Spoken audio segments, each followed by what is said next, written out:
Hi, I'm Tasha Norris, and I'm here with Stephanie Putnam, winemaker at Raymond Vineyards. We're going to be tasting the Reds Only Selection wines.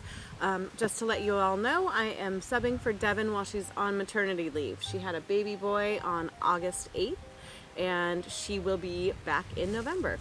But we will be tasting today the 2010 St. Helena District Cabernet Sauvignon, as well as the 2012 Napa Valley Merlot from our estate collection, as well as the 2011 Merlot from Rutherford.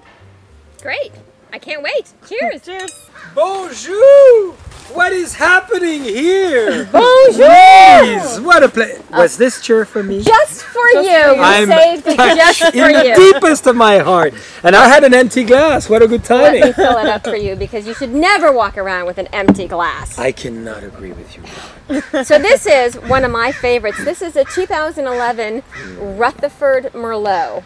And everyone thinks that Rutherford is known for Cabernet, but I think that Raymond is very quietly proving that Merlot is one of the best things coming out of Rutherford. This is so sexy.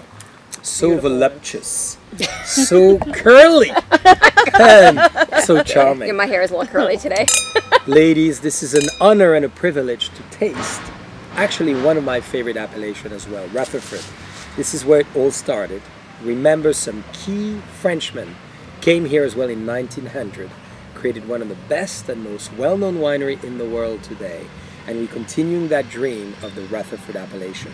It's not only Cabernet, like Stephanie said. That's right. It's not only Sauvignon Blanc, it's as well fantastic, suave Merlot.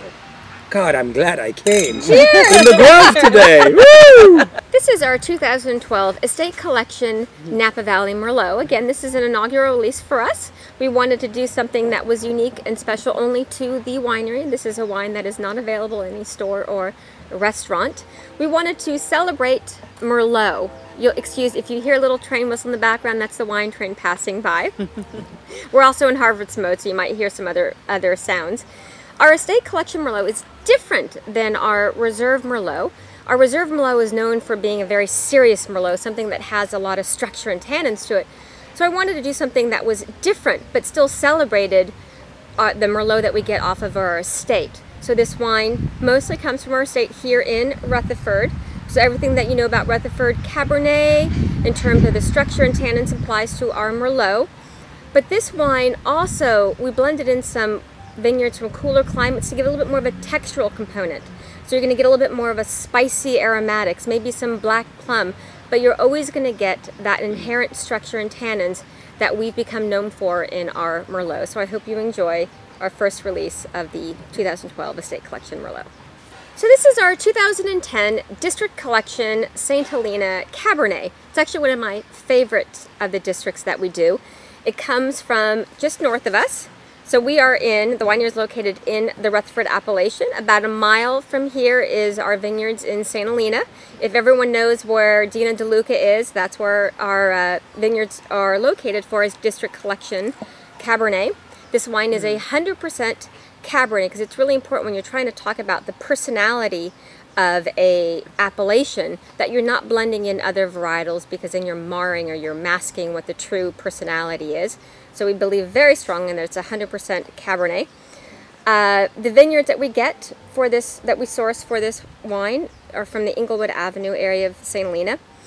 And it's actually one of the earliest cabs that we bring into the valley. Everyone thinks that Calistoga is the hottest appellation, but St. Helena, I think, is actually a little bit warmer because it's the narrowest point of the valley. And so this is historically some of the first fruit that we bring in. And one of the reasons why I always love this wine is that it's such an exuberant, showy, flashy wine. It's all about red fruits and sweet tannins. It's almost jammy and red and raspberry, almost like a syrupy character to it.